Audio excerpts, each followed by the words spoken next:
baso andara baso manduri mandara basanga yandara basinduri andara basi andara basanga andara basinduri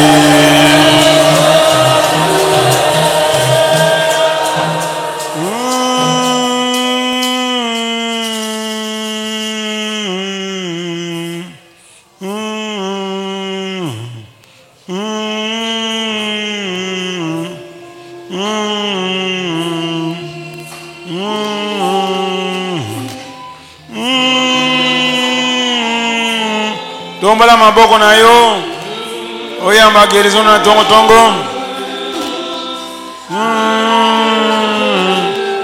oyana makamwi bale oyoka lelo ba nzambe oyeba koteya et pour te faire guérir Sianda Marianda Ziondo Rasa Siondo Mar articulé Manasie Siondo Marianda Ziareando Masio Maranda Ziamaro Mara Yamba guérison na yo telema tombola maboko Siareando Siando Maria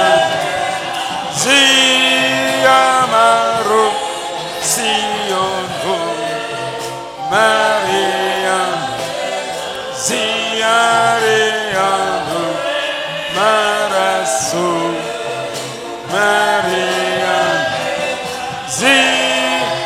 Jésus a futaki guérison na yo yamba yango ya ofele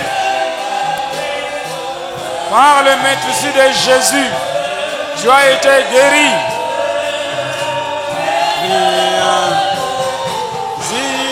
Ziamare Siondo Maria Ziareando Marando Maria Ziama Jésus a déchargé tes maladies sur son corps. Il les a emportés. Tu es resté avec zéro maladie, zéro souffrance, zéro symptôme, zéro douleur. Réjouis-toi. Ziareando Zoranda Zianda Jésus me donne la guérison et la santé par ses mains précieuses. Jésus m'a guéri. Jésus donne la guérison et la santé par ses mains précieuses. Jésus m'a guéri. Jésus me donne la guérison et la santé par ses mains précieuses. Jésus m'a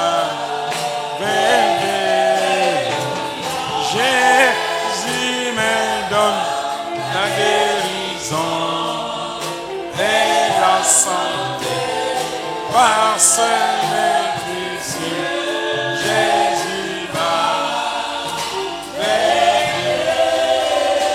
Oriandara basigi, Oriandara basai.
Soin de mes brebis moi-même. Je prends soin de mes brebis. Je vous console. Je vous bénis. Je vous guéris. N'ayez pas peur. Sans moi, tu ne vivras pas. Sans moi, tu ne vivras pas. Voilà pourquoi je te dis, je prends soin de toi. Je prends soin de toi. Tout est fini. Tout est fini. Que personne ne dise qu'il est malade. Tout est fini. Que personne ne dise qu'il est malade. Yangona lobi na umana na ngao zali awa. Yoka likamona lobi na ona tonga lelo. Na pesi yo santé na ngai Jésus. Na pesi yo santé na ngai Jésus. Po yo poza la bonne santé. Po yo koka kotambola bisika nyonso pona kotea sango malamu. Pe pona kobikisa babeli. Yo koki kobikisa babeli te. Soki yo moko zali malade. Ura basakabara. Ikeberebe shantara bako. Yangona na déficience zoto na ngai. Na pesi yo santé na ngai. Na pesi yo organe na ngai nyonso. O ezali en bonne santé. O ezali na vie. Yangona lobi telema. Ikabasa tambola irebesha. Ozali susu malade te. Ikabara basa swageri. Rebeshe kabara korobosa. Zala bonne santé pour sala musala na ngai. Zala makolo ezali a bonne santé pour sala musala na ngai. Mutu na yo esengeli ezala bonne santé pour sala musala na ngai. Nzoto na yo nyonso mobimba esengeli ezala bonne santé pour sala musala na ngai. Yamba guérison. Yamba guérison. N'écoutez pas. Mon fils n'écoute pas. Ma fille n'écoute pas. Tu es guéri. Tu es guéri. Quel que soit le nom de ta maladie. Quel que soit le nom de ta maladie. Mon nom Jésus est au-dessus de ta maladie. Mon nom Jésus est au-dessus des noms de ta maladie. Je te dis, ne doute pas. Ne doute pas, tu es guéri. Tu es guéri, ma fille. Tu es guéri, mon fils, ne doute pas. Ikabasa, Josué na sepeli na yo. Boji Josué na sepeli na yo. Na sepeli na yo loleki oza komi bosana na présence na ngai. Na futi yo, reçois. Ikabakabasiki bikiri ya bako. Reçois ton élévation. Fabien Lumbala, je vais te voir à ma présence. Ikabako. Et rebesiki ya ne te retire pas. Okabasiki ya. Na lingina mema yo bisika likolo. Pona nini ozolemba. Ne baisse pas les bras. Ikabakuria. Iya basiki ya mangorobosa. Julie Lumbala, Ikabaso, Mondoroboya, rentrez dans ma présence, Ikabaso, et Rebesiki, rien ne peut te séparer de mon amour, Ikabasundungurubuya, Pakabasi, et Rebesiki, Akimwanga Papi, Okobosa, Iyabasa, reçois l'élévation, Ikabakorobosa, nazo visiter yo, nazo tombola yo, nazo mema yo, na ba dimension mususu ikabase. Ora basanta rabakuru boyanda rabakuru musakara barabari. Ikara basanta rabakara basakara bari. Paulette mudi mwana nangai. Paulette nazana besoin na yo, nazana posa na yo na katikati esika. oyo. Yaka yaka attend. Nazana posa na yo Paulette. Mi bosana. Salela ngai Nzambe. Salela ngai Nzambe. Tika ba occupation na yo. Bosana ba occupation na yo. Tianga en première position. Tianga en première position. Yo bosani bolingo na yo yakala. Obosani bolingo na yo yakala. Obosani nini Nzambe na sala kati na yo. Obosani nini ngai Nzambe na sala kati na yo. Yango na lobi na yo. Zongela bolingo na yo yakala. Na lingi komona yo na esika oyo Paulette Mood.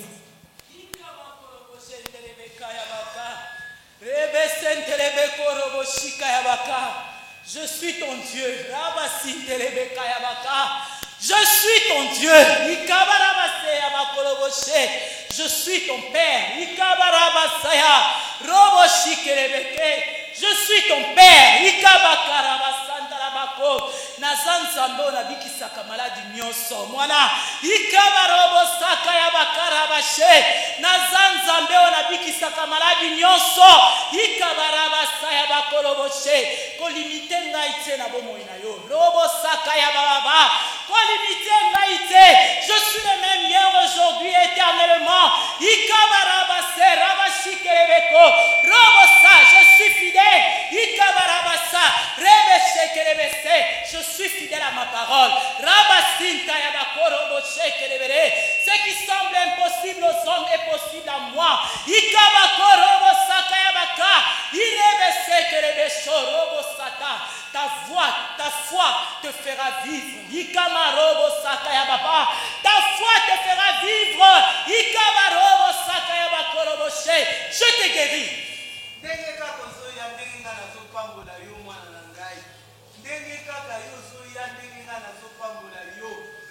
Ozoya ozozonga sima mapamboli na yo pe ezozonga sima ozoya pokala benga yo te ozoya pokala benga yo te ngai nde Nzambe mutu na benga yo na pona yo nazomona bato mingi basengeli bazala lolenge bango bazali te na esika oyo pona bongisela bango makambo akokamwa me bazoya timidement bazali koya bazozonga sima bazobanga komikotisa na mozindo ndenge kaka ozosala ndenge ozozongisa mapamboli na ona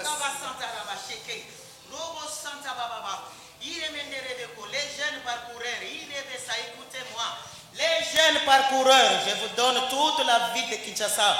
Je vous donne toute la ville de Kinshasa. Parcourez toute la ville de Kinshasa. Transformez-la. Transformez-la. Je vous la donne en possession, jeunes parcoureurs. Je vous la donne en possession. Tombola Maboko. Merci Seigneur. La précieux merci pour le message. Nayambi Ango. Na kombo Yesu. Tofandi. Père Céleste, au nom de Jésus, nous te louons, nous te remercions.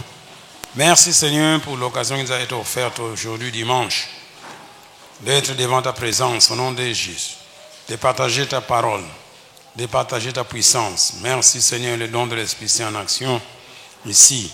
Esprit Saint, c'est toi qui es le meilleur enseignant. Au nom de Jésus, tu as été chargé de nous enseigner toutes choses et de nous conduire dans la vérité. Merci Seigneur que toi tu nous annonces des choses à venir. Tu nous informes sur notre avenir. Merci Esprit Saint que tu les fais maintenant. Au nom de Jésus nous avons prié. Ceux qui sont en accord avec moi disent Amen.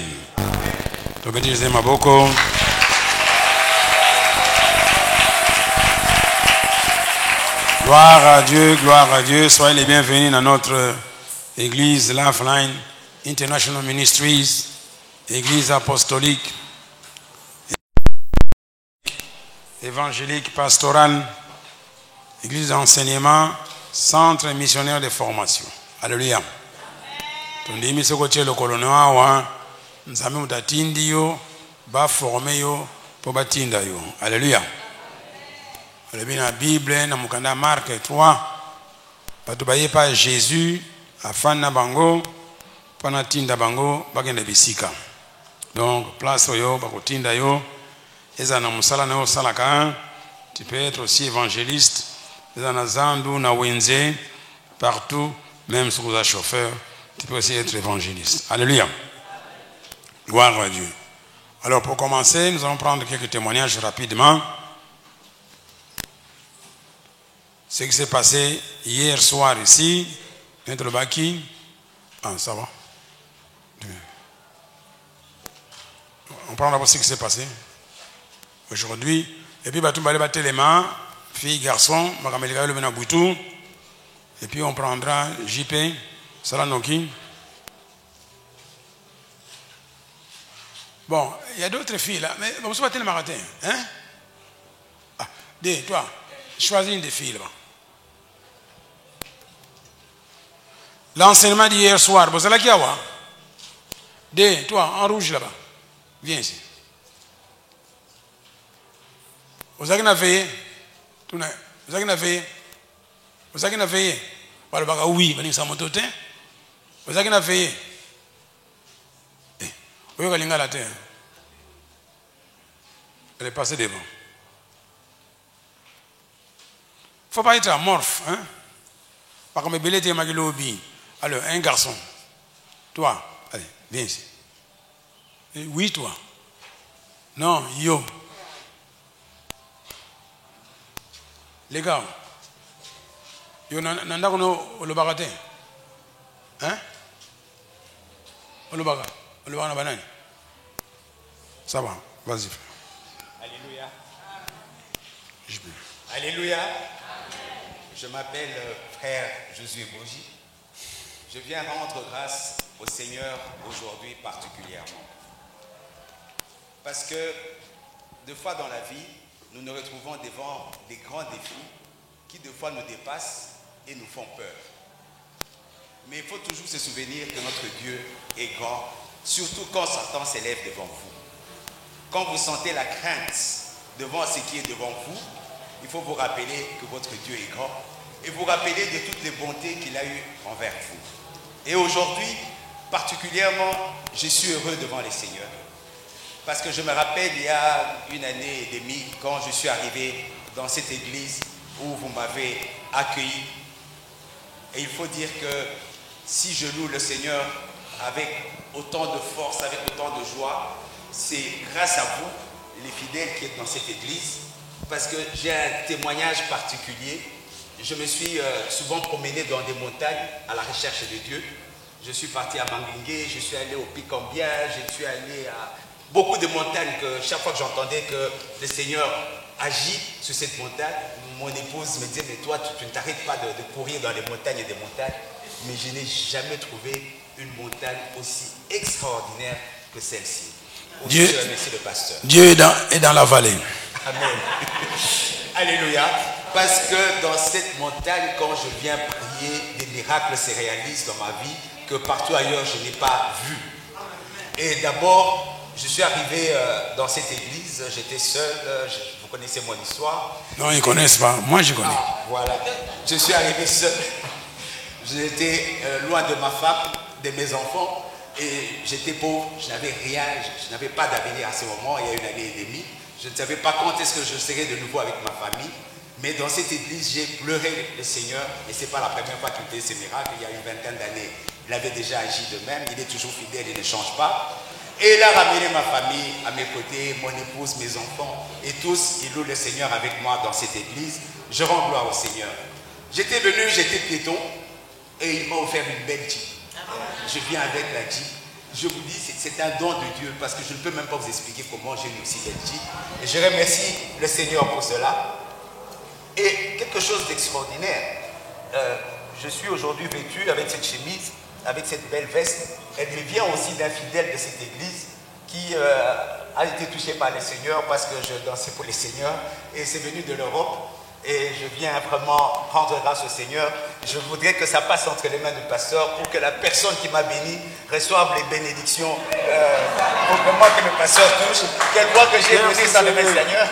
Oui, oui. Béni au nom de Jésus. Amen. Je porte rarement de veste, hein, donc vraiment moi, veste c'est vraiment rare. Mais je sais que cette veste, elle est spéciale, elle est particulière.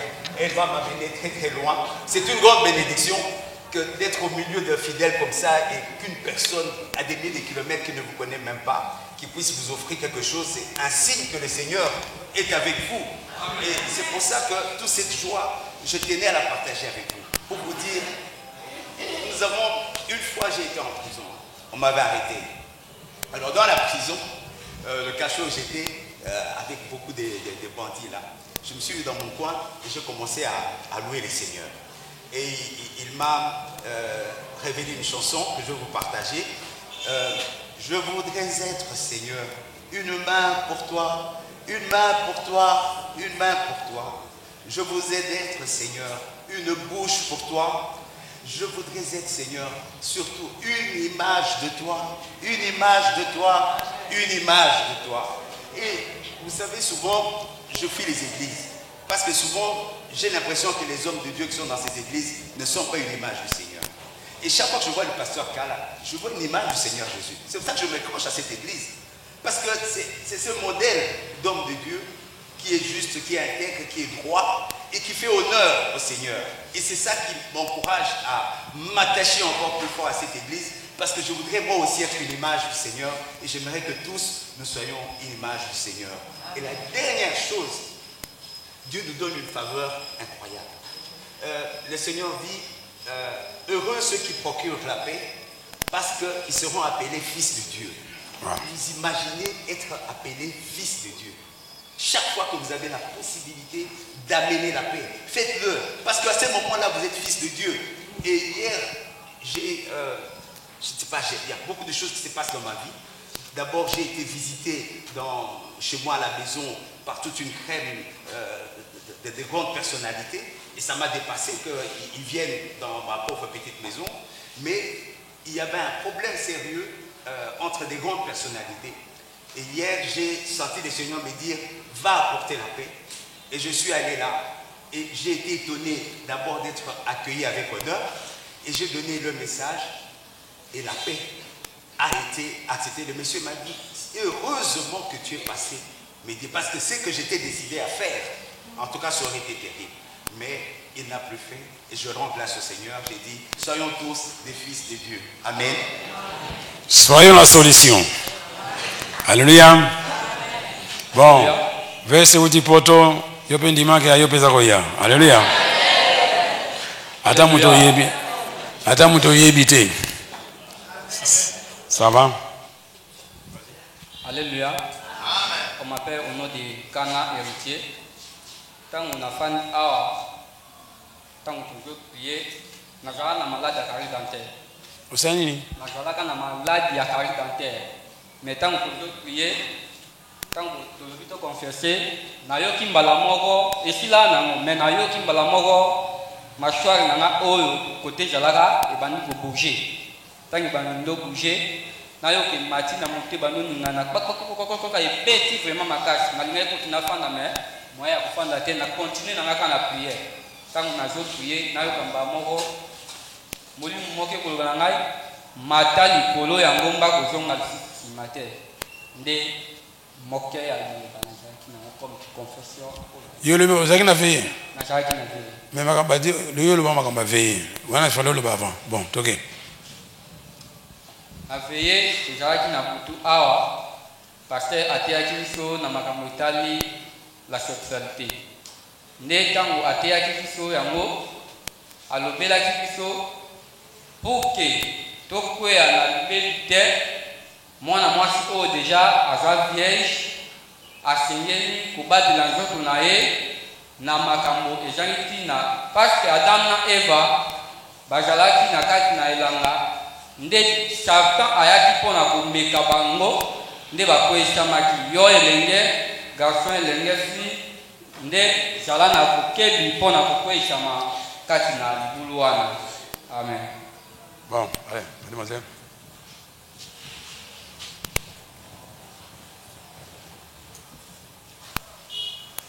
Alléluia. Comme Alléluia. Articulé. Alléluia. Alléluia.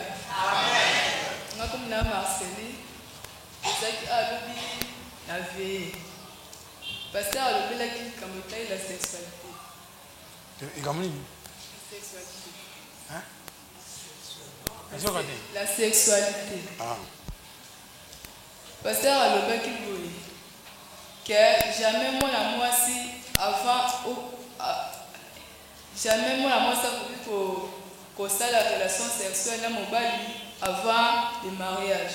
Ceux qui, après le mariage, ne vont pas la relation sexuelle. Après, à l'objet sous que tout mes gars kotuna, oh basala relation sexuelle après, avant le mariage, ceux qui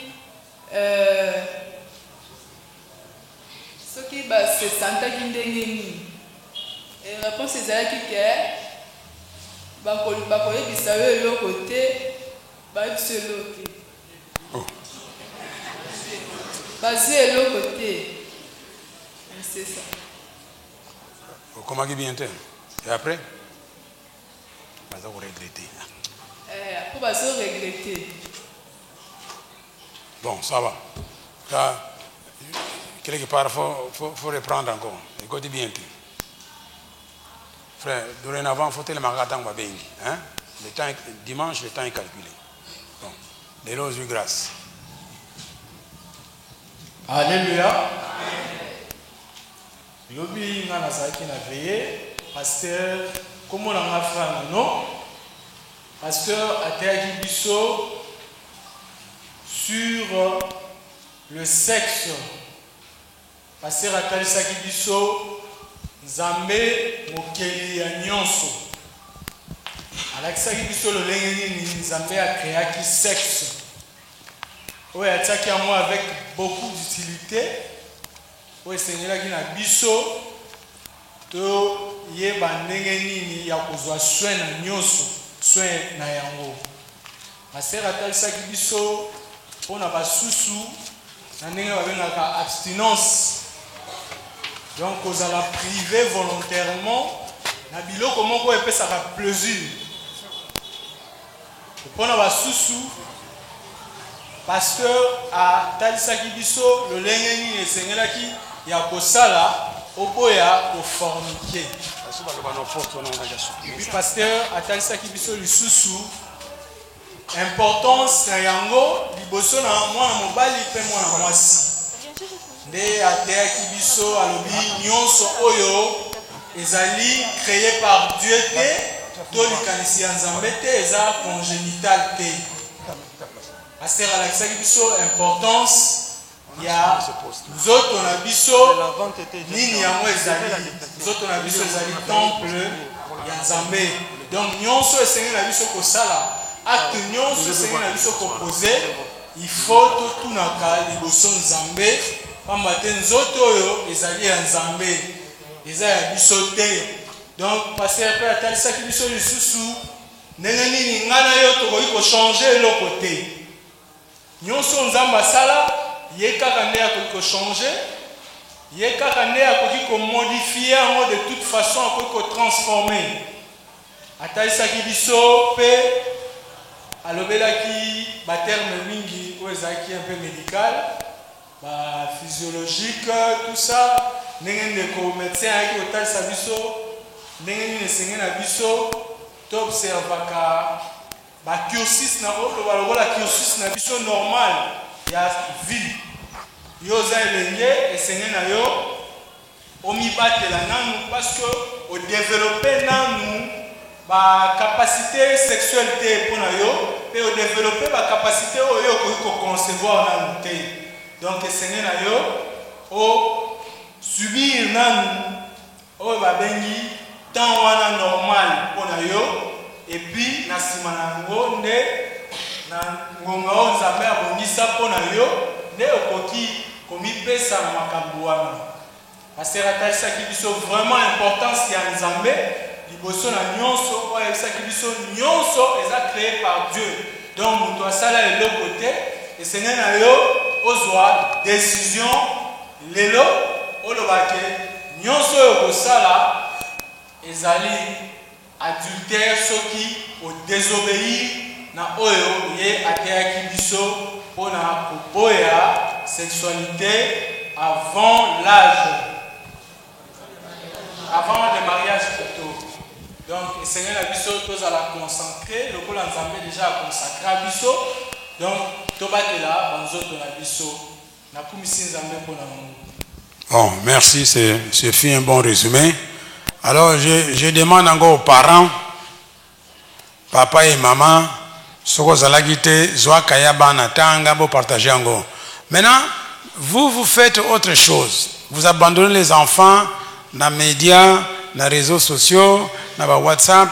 Comme il y a une sœur qui a donné un témoignage ici, on parle même de masturbation, on explique ça comme une science. Alors maintenant, l'église, faut qu'on ait un makambona, aïb sabatou, qu'est-ce que Dieu avait décidé, qu'est-ce qu'on peut faire selon la Bible, et qu'est-ce qu'on ne peut pas faire.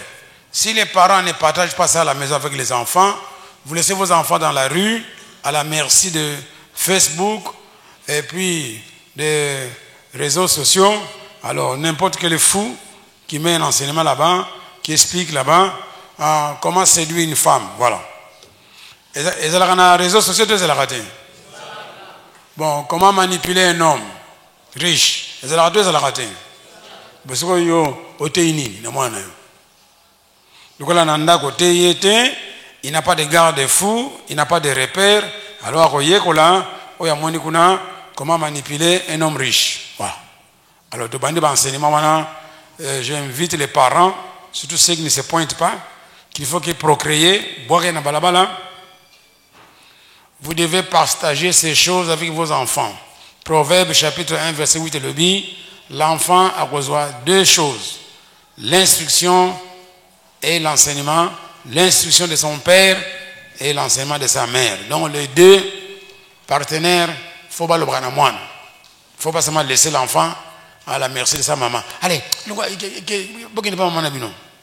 et toi tu fais quoi?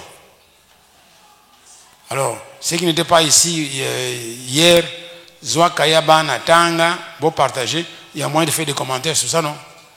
Parce que, bon, ça va. Il y a quelqu'un qui a pris le courage d'en parler. La connaissance est en Zambé. L'importance de la connaissance. Ce qui fait que connaissance en Mukili, moyen supplanter, connaissance en Zambé, est athée. Vous avez comme mais si on est vide, il n'y a pas de connaissance de Dieu, alors, jeune âge, n'importe quoi, beaucoup en diminue.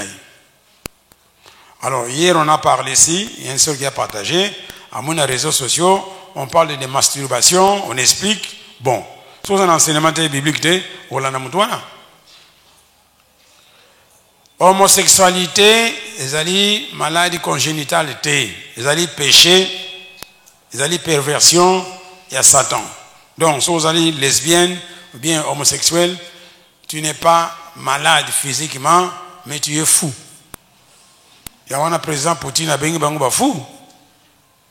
Donc, il n'y a pas d'explication scientifique à donner à une lesbienne, bien à un PD. Basaline erreur. Sodome a été détruit à cause de quoi? À cause d'homosexualité. Botangango. Brûlé par Dieu. Et maintenant, si on continue à parlement, maintenant tu vas voter les lois, les droits des homosexuels. Awate, so lingi kende na Kenya. Faut pas suivre seulement les Européens avec leurs bêtises. Ce n'est pas la civilisation, ça c'est les ténèbres. Alors je vous ai invité hier, parce que de voir, donc on a battu bazako prôner homosexualité, mariage entre hommes et hommes et femmes et femmes. Alors, kene ko lugananda kuna yo na kasina yo yelanga dembwa baza homosexuel. Avec madame. Yelanga bambwa ou baza homosexuel. Na nyoka. Na bandeke. Yakana bangwa, comme ça to filmer bango, parce que vous le que c'est normal. Même les animaux nous enseignent. Alléluia. Donc biloko so le qui na parlement, on voter en côté. Et puis soko Union européenne ça c'est leur problème. Mais ce que tangi constitution na bango il y a 40 ans biloko wana qui défendu kuna na poto d'ailleurs c'est wa mounou kutoke prison. Alors comme il y a eu des fous qui ont émergé bah côté na parlement alors nous votons. Alors maintenant si nous on fait le contraire yo avant quand on a parlement bah il suffit de mabe so comme kuna ko voter en côté. Alléluia. Est-ce que tout ça yokana? Hein? Na poto, il y a 30 ans, quand on était là-bas, sur 40 ans, Si vous êtes lesbienne, c'est un crime. Lesbienne, c'est un crime. Beaucoup de gens en public, les gens qui marché, na banzete na bango, pas qu'on pas droit, pas reconnaître bango. Mais comme ce sont des fous qui sont entrés au Parlement, ben on y sont. Quand les États-Unis, comme la Diamba, oui bien go. C'était interdit. Mais maintenant, avec le temps, il y a des parlementaires qui sont entrés au Parlement, dans le Congrès américain, dans l'école primaire, comme la Diamba, dans l'école secondaire, la Diamba, dans les policiers. Bon, maintenant, a commis tolérant. Alors maintenant, bah, changer loi. Comme la main, quantité mouquée. Il y a le gouvernement qui a mesuré quantité. De l'autre côté, parce que la Colombie, qu'on détruit Bilanga Nyonso. Voilà l'hypocrisie de l'homme blanc. La Colombie, parce qu'on détruit la plantation. Mais les États-Unis vont voter, mais là, mais mingité. Là-bas, loi de la demande et de l'offre. Donc, binom ko parce que tinda bato ba sala bilanga puisque faut bomela.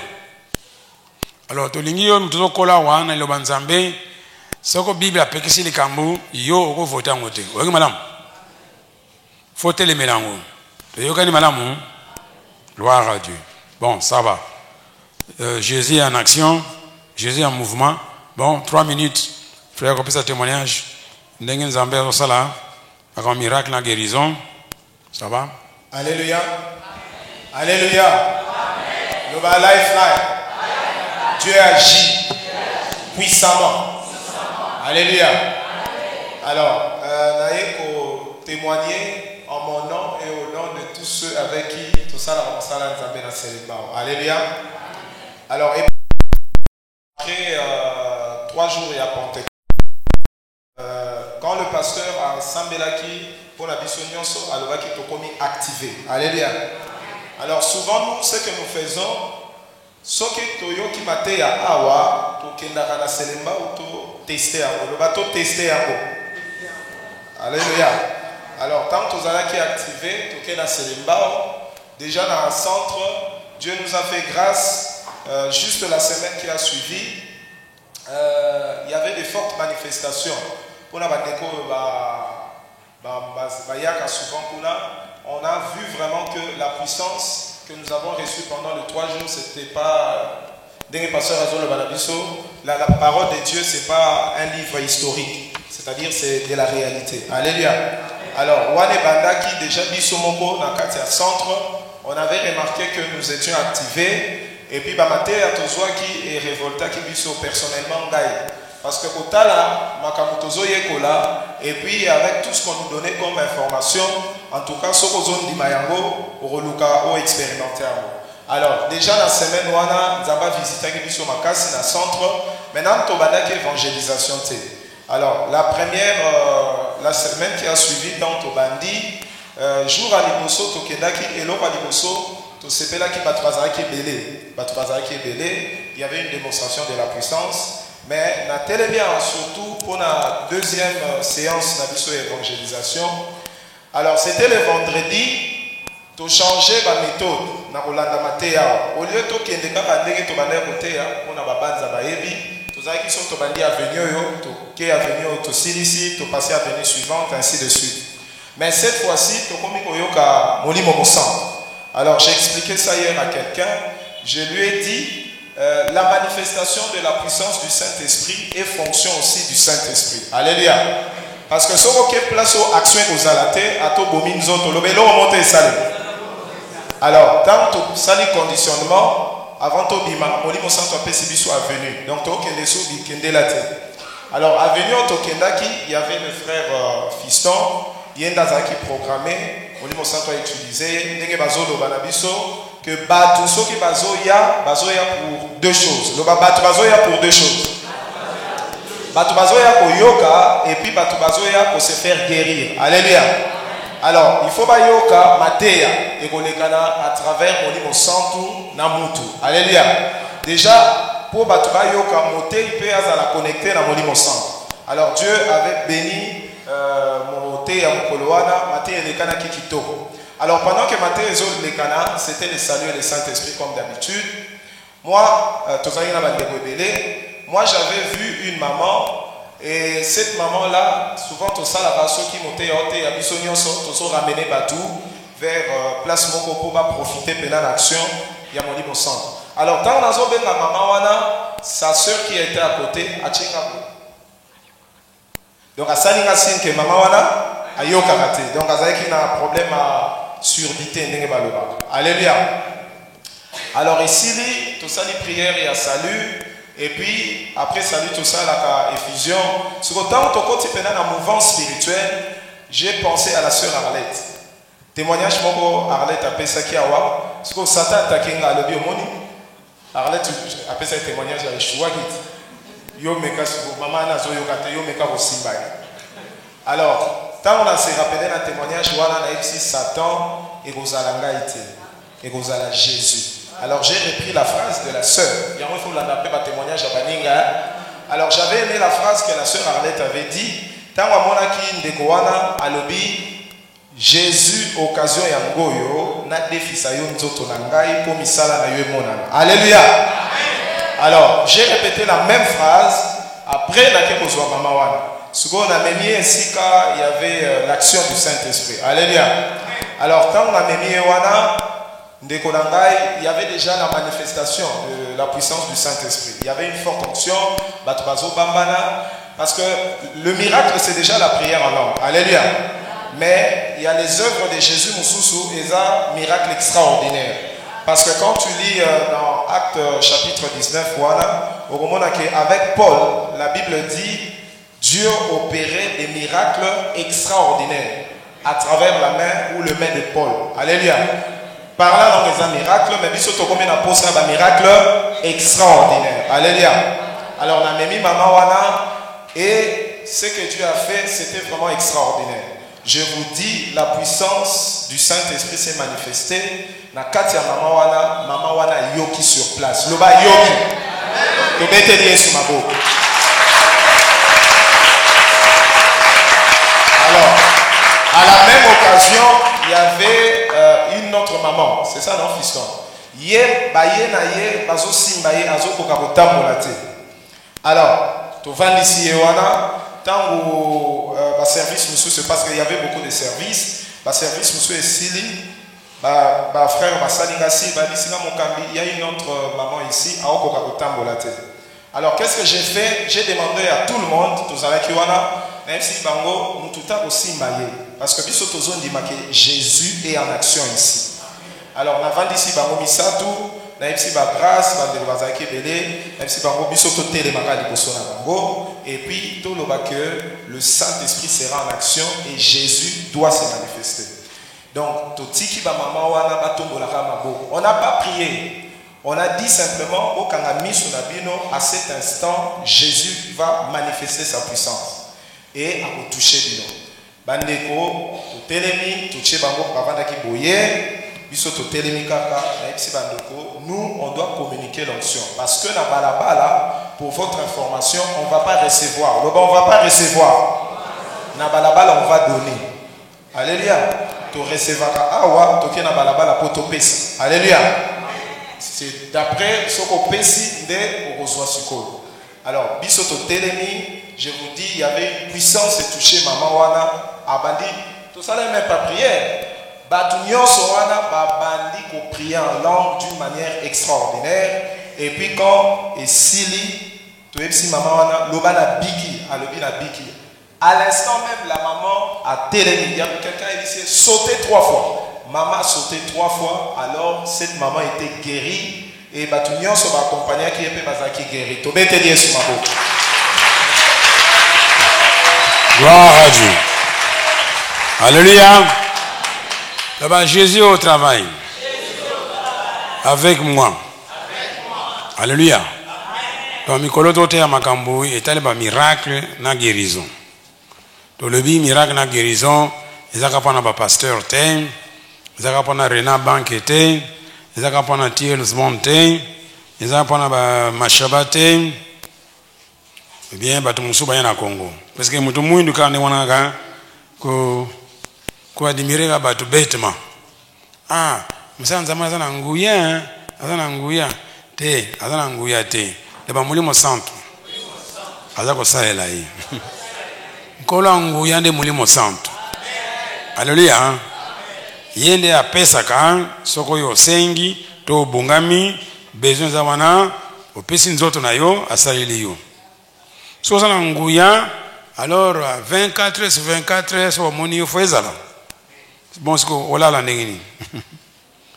Donc soko yo opesi nzoto na yo na mulimo santo asalela yango na lero wana asaleli yo. Eza nguya mulimo santo meza nguya na yo te. Toyokani malamu? Toyokani malamu? Alors maintenant, il y a beaucoup de jeunes gens ici. Tolingine, tolina bino ba jeune espoir à l'enflant. Donc d'ici 5 ans, faut tout le monde a makambo changer. Alléluia. Donc bino nyonso faut bana ko mouvoir na ba guérison miracle. Parce que eza pana ki mokolo te, eza pana âge te, eza nguya mulimo santo. Soki eza likolo na yo, otosi opesi nzoto no pa na ye akosala yo plus. Alléluia. Bato bakoya pa ya nzambe po baza komona na misu. Siko évangile na biso ekomaka botei ba théorie esili baissez vos têtes, je vais prier pour toi. Non, moi je n'abaisse pas. Je vais regarder pour voir. Alléluia. Bible le dit, c'est Jésus qui a été ressuscité. Il a été élevé à la droite de Dieu. Il a reçu du Père le Saint-Esprit qui a été promis. Il a répandu comme vous le voyez et entendu. Bodé. Suna kangi misu na tiemo tona se okomona nini? Ciment. Rez-de-chaussée. Alléluia. Là-bas Jésus quand il priait, il regardait en bas. Il regardait en bas. Alléluia, il élevait les yeux. Alléluia. Donc, banda pour moi na âge zona ngwana siko yo ndima ke évangile na manokote ya malobaka raté. Faut ezala pe na banini na ba œuvre. Alléluia. Jacques a le biso za na foi très bien. L'accepte so ba œuvre ya foi na. Alléluia. C'est ko ba œuvre raté foi na yo et pola. Alléluia. Donc banda na moi a déjà changé fréquence. Ozakote ya mutu pose wa résultat pose wa miracle baki malamu bite ya te ya kakate. Alléluia. Gloire à Dieu. Tombola la Bible na yo ba Bible oyo soko zanango soko nango de tombola écran soko kumbi Bible te keno simba écran parce que tombola Bible moi c'est ba mususu bazana na Bible te. Tombe la Bible, tout ça l'inspection, n'a rien écran. Yo, la Bible là yo. Allez, debout. Allez, vite. Eh, toi. Yo moi nani? Hein? Moi nani? Tele mana yo. Comment maman no bien côté? Tika pas ça pas tourner pour là. Fais vite. Comment mère no ibe ngote? Yo mwana nani? Hein? Nani? Mama nani? Mama Godi wapi? Hein? Hein? Aza wapi? Mwasa nani? Papa Yele. Yo za mwana ya mwasa papa Yele. Yo Yele wapi? Yele. Wapi? A changer de place. Hein? Allez. Ah. Mais pourquoi changer de place? Na mwana uta luka yo ibiko za kuna. Hein? Mais si ni nini? Fana kuna. Faut y avant ici là. Bache monima bache sika ba konzi olingite. Taba kiti za kinezo wa kiti uchaka wana ufana. Moni. Kuna nini za swali kuna ozobanga ba kutinda yo. Ya wana. Azobanga ba kutinda hiyo. Yo wa Biblia yo. Yo wa Biblia yo. Hein? Nouveau Testament, Bible, nyonso. Moni, au passe là.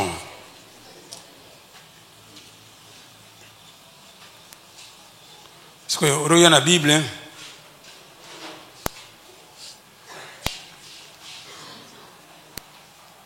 Bon, allez, vous allez nous gratter le tableau. La Bible, tanga. Allez, tiens-moi beaucoup dans l'écran. Tanga. Tanga Jean chapitre 1, verset 3. Tanga.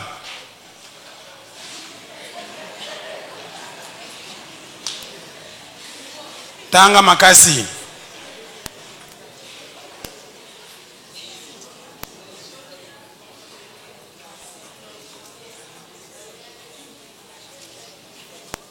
Voilà Jean chapitre 1, verset 3. Mais pas ni au tien. Toi, tu ne comprends pas. Enlève ça.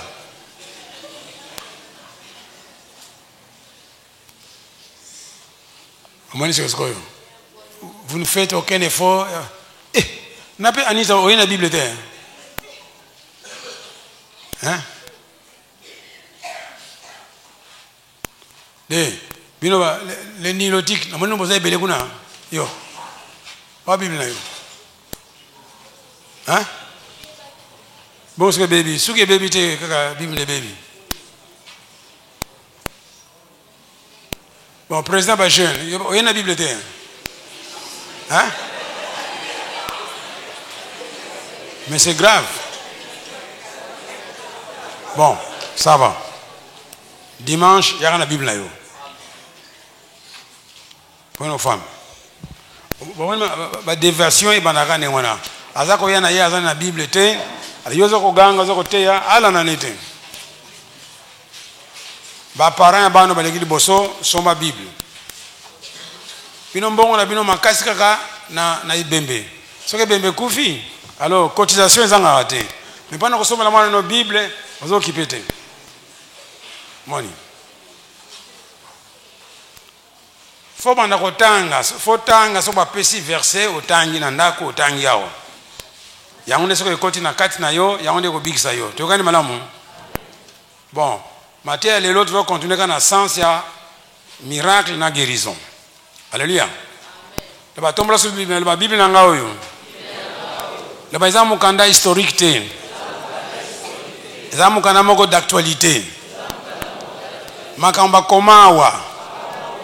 Na Bible oyo soko lelo na ndimi yango eko salama na Congo lewa makamba koma na Bible soko na ndimi yango awa na Congo eko salama sur place. Donc c'est un livre historique hein. Comment est-ce que donc tout ce qui est écrit là-bas soko ndimi eko salama sur place. Tu vois madame le bangana yawa avec but. Le banaye avec but. Premier but nangai. Nayoka sango malamu. Yami bale. Nazala guéri. Le banaye awa avec deux buts. Premièrement, nayoka sango malamu. Et puis singa foi. Avec la foi, tout est possible. Nakozala guéri. Nandimi, nabimi awa. Guéri au nom de Jésus. Amen. Bete maboko.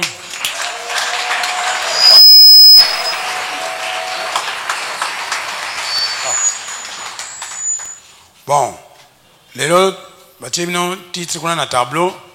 Bon, mamie, je crois que c'est comme on bien quand on a une fenêtre de colo. Est-ce qu'il y a moyen de lire? Bon, mamie, dans le Botswana. Hein?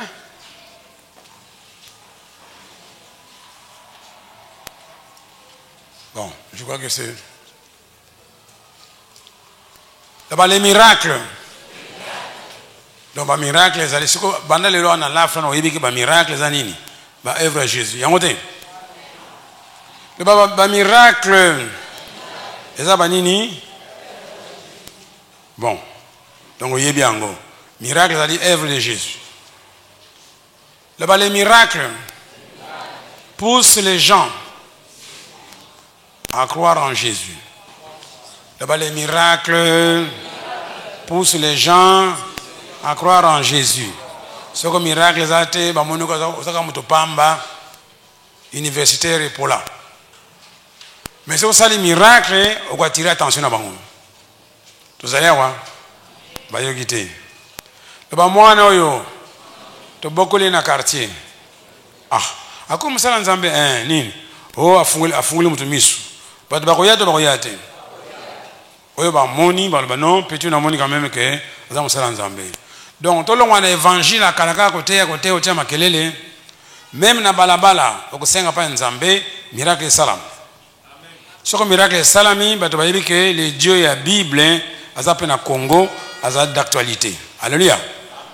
Ezali Bible les amokanda historique te. Oh Jésus a fait ceci, Jésus a fait ceci et ceci. Alors bah, le Bible est le même hier, aujourd'hui et demain. Ce qu'il a fait hier, à ça on lelo. Alléluia. Soko yo ndimi ke akosala na kati na yo. Tokani malamu. Alléluia. Le bana yawa avec deux buts. Le ba premièrement na yo kasanga malamu, deuxièmement et guérir ngai. Ndenge bato baki na Bible baki mayele baza kolanda Jésus pour ba loba nzambe et puis baza la guérir. Voilà. Alors balibi que personne n'est retourné chez lui déçu. Tous étaient quoi? Guéris. La parole de Dieu est un médicament pour tout mon corps. Le fait seulement de l'entendre, vous allez guérir. Tant que ressemble là, vous allez guérir. Alléluia. Alors, tu as dit que le miracle, Jésus a fait, ce n'était pas pour se montrer que lui, il est Jésus, mais il y avait un but derrière là-bas. Alléluia. Premièrement, c'était pédagogique, là-bas, pédagogique. Donc, d'une manière didactique, là-bas, didactique. Donc, à ce côté, il y a un miracle. C'est ça qu'il faisait. Alléluia. Alors, il ne faut pas admirer Jésus bêtement. Ah, Jésus, pendant à dire, hein, bah, miracle, à ce côté, il y a un miracle, au moins, c'est quoi? Ça, c'est un. Deux, il faut démontrer que il n'est pas comme un homme ordinaire. Vous savez quoi? Dès que l'Esprit Saint quitte l'io, tu n'es plus ordinaire. Là-bas, je deviens surnaturel. Là-bas, c'est comme le Saint a quitté l'engaï. Pour le Saint Nzambe est surnaturel. Là-bas, ngaïpe. Na latinini, surnaturel. Donc, on va makambo ya nini surnaturel. On va miracle nini extraordinaire. Mon miracle. Soko Esprit Saint azate na kati na yo miracle moyen salama. Ba église nyon soyo ba bengana mulimo santo soko kuti bangaka banzembo ka bayemaka kungamya kintwadi numéro 4. Jamais guérison et salamaka, jamais baza ba grand client nini ya ba hôpital. Alléluia. Soko bo bengani mulimo santo na église, il n'y a pas de guérison. Il n'y a pas de puissance de Dieu. Dieu n'est pas là. Batinda qui Esprit Saint dans mon kilo, c'est lui qui doit construire l'église. Là-bas, c'est lui qui doit construire l'église. C'est lui qui doit t'enseigner toutes choses. Il doit te conduire dans toute la vérité. Et puis, il doit t'informer des choses à venir. Pour le coup, la Bolingi est une église, donc, vous avez qu'on patiner, bien faire du sur-place. Tu peux enseigner tout ce que tu veux, mon cher ami, ça sont des paroles. Ça doit être appuyé par les œuvres, le miracle. Et on a Paul le dit, il y a un discours, il y a une sagesse, il y a tout, mais il y avait quoi? Démonstration d'esprit et de puissance. Alléluia. Démonstration d'esprit, et les dons de l'Esprit Saint sont en action, ils ont l'accès à Makambu, ils ont dévoilé Makambu. Et puis, puissance, Moudaza guéri, le boko et zongi, le kolebongi, zol les alagite, et kuyaki na guerre, bosambeli zol ne zongi. Tout ça, là, donc makam toko zélandais, yangwana. Alors, Mokwenzi, docteur Mokwenzi à Bukavu, gloire à Dieu, il y a ça opéré basi, mais puis on dit que va prendre, vous avez la meilleure. Là-bas, chirurgie esthétique. Spirituel. On a une cicatrice ya guerre ya nini toyebana tosambeli yo cicatrice longo zongi ningo zalaki. Alléluia. Donc nous avons la paix chirurgie esthétique. Est-ce qu'il est capable ou il n'est pas capable? Est-ce qu'on a déjà pensé à ça? On a déjà pensé à ça? Mon erreur, elle est où on a ça au kanchiangote, moi salama. L'obane cicatrice, na moni mutazana cicatrice, na ressemble à cicatrice elimo. Et ça miracle, miracle te. Pas bien un miracle à création. Moi c'est quoi yo, au créer. Mutu loboko e bukana. Est-ce que na lola, bato maboko wa bukana basalaka? L'obane zamemi ça ce n'est pas normal. Au ciel tu n'as pas ça. Alors au nom de Jésus, donc c'est ningo salaki le bosso. L'obane, le boko e boti. E boti, nami sapi. Bakokama to bakama te. Makambo fondi mande yango wana, il n'y a pas de limite. Bon, mon four a kokama parce qu'il n'a jamais entendu ça. Akoseka, orokutandima, akoseka. Alors quand tu vas aller dans ton village, tu vas voir les gens qui n'ont pas de pieds.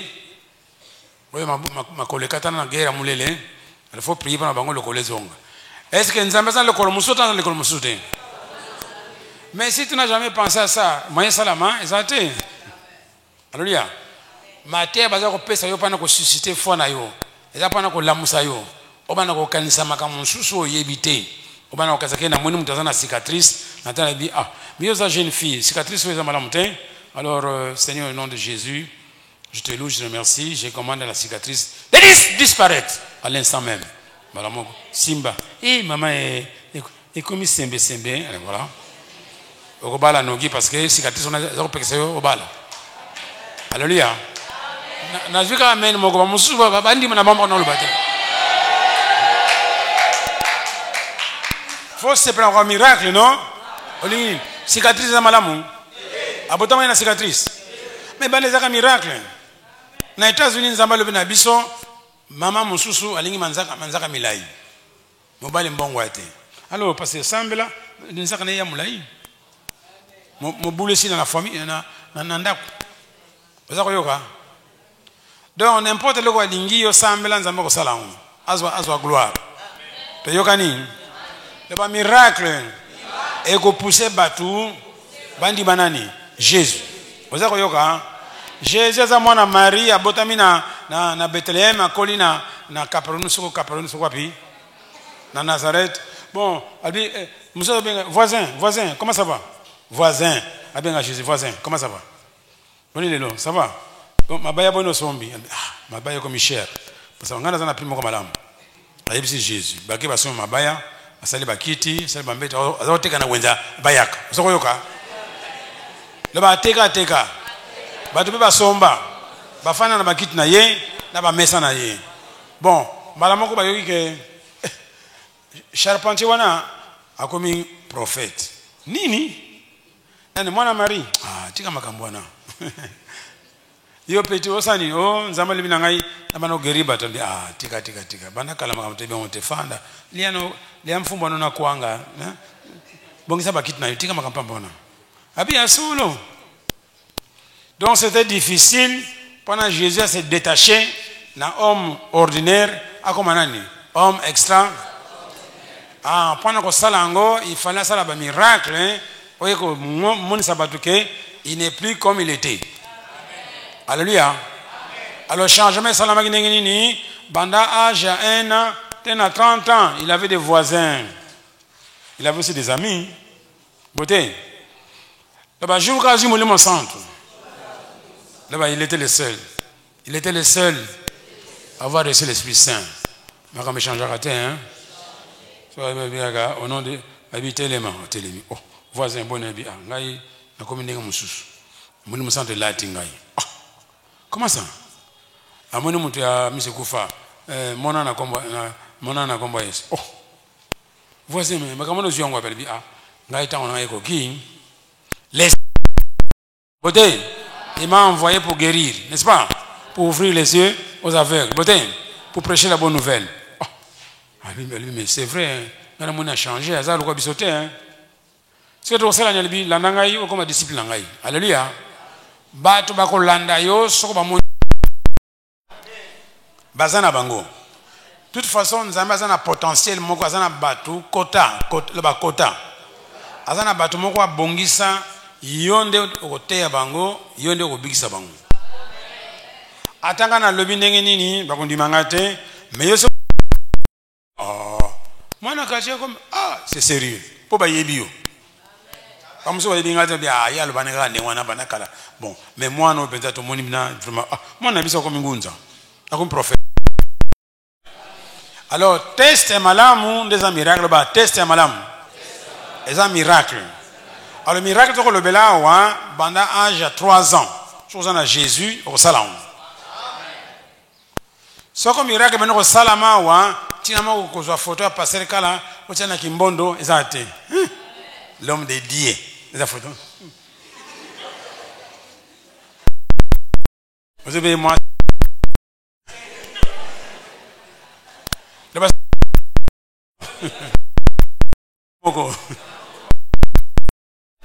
est-ce que Jésus a tchaki photo na nzela balobi le muke photo l'homme de Dieu hein le ba miracle ko salama wa yango ne ko benda batu amen ko benda batu alléluia amen tozo na Bible tika ko fabriquer biloko ya pampamba alléluia ko ganga tout le temps. Donc on allait on a publicité ça la guité le Satan qui était à ce moment-là n'a pas changé. Alors soit de ressemble là ouais, comme il faut tout ça la jeûne la prière et ko benda biloko wana salam alléluia batu banda ko yeba ba ko ya alléluia le baba miracle eza ko pousser batu bandi ma Jésus bon ko pousser qu'est-ce qu'on peut dire comme moi mon souvenir les amis quoi tirer batu bandi ma Jésus le baba miracle tirer batu basa nini mais ce que Jésus a commis extraordinaire face à quelque chose d'inhabituel bodin alors il est fils de Dieu bien tika yo to na yo na rivière ya Jourdain bon le comme fils de Dieu oh ni non bon malamoko le ba malamoko a se transformé lumière bétier abandi kongenga balobi ya solo tipo to monika ka c'est fils de Dieu alléluia le papa to bandi mayo faut ça quelque chose de quoi d'extraordinaire yo awa bana ko sa miracle ndenge frère a fait témoignage maman na telemi muso yoki na matoi maman na yebiki bana botama yoka kate to nimbike mikolo ya bokomone yao alléluia donc makam ko saka na ziko c'est sili pesa nzoto na yo na mulimo santo asale lango oki malamu soko bake na balabala te maman na linga zakaka aveugle soko matoi ngo yoka te alinga tikala ka koka moya telema elingo sala na nini na chapitre na dossier nani ya lifeline donc c'est nous qui allons être jugés na tiaki mutu wana azaki koka na balabala songolo musuma to ekufa bino bokei bosungi ete zako yoka to makama ko fanda wa esili fo telema okende bisika osala makambo Jésus tindio to gani malamu bon to bani nanu na verset liboso tina verset liboso. Donc sujet à l'élo ba miracle ezako tindika batu bien ezako attirer bango bandima Jésus miracle na ba prophétie bon bien miracle ezako convaincre batu bandima nani Jésus yo notez ka référence au tanga bon on peut lire non est-ce que vous omona au tanga le bas Jean 2:11 tangana na tableau liboso parce que la foi vient de ce qu'on entend na kotala te fongola monoko wana otanga OK Jean 2:11 là-bas Jésus changea l'eau en vin. Les miracles poussent les gens à croire en Jésus. A changé nini est-ce que batu bamona ki mayango te sikoyo bamone comme nini bakamu te bakamu te bon eza miracle te qu'on a fait le bi mais bino boza mayele te bapesaka masanga ya malamu avant batu balangwa bino sikoyo bopesi masanga kitoko na suka batu babaye bayipa ujite alléluia là-bas tel fut Totanga le tel fut à Cana, en Galilée, le premier des miracles que fit Jésus. Le premier des miracles. Le miracle, on a combien? Vous avez combien? On a les bosso. Donc le premier des miracles que fit Jésus. Jésus a sali miracle. A sali miracle. Maye kominini. Ba meli yango. Alors le conséquence. Ba le binini, conséquence ba le binini. Conséquence ba le binini. Il manifesta sa gloire et ses disciples crurent. Attends, pas disciples. Ba ko landaye. Ba on so ba za ko ndimaye. Ah wa ben ngona ba muso landa passer ba ndimana monte. Ba ko liaka ka biloko pasteur mais ba ndimana monte. Jour ka ba mona ka miracle salamel bi aza comme ça nzambe. Vous avez quoi? Le baba disciple ba olanda Jésus. Ba so le bi ah dit c'est un petit. Na leke mokolo. Ba so le bi oh. Oza mwana Marie to yebi mais ah tu sais comme moi azo le bakaza prophète bon tout landa kaka to yebite. To landa kaka. Mais ko ba ko liana bango bien ba olanda kaka. Tangwa niga ka mai ko mi vient ba le bi di to moni muto azandenge mususu. Alléluia. Nini ango indimisi bango que Jésus est fils de Dieu. Nini. Soka sala miracle tini ba dimanda bango te.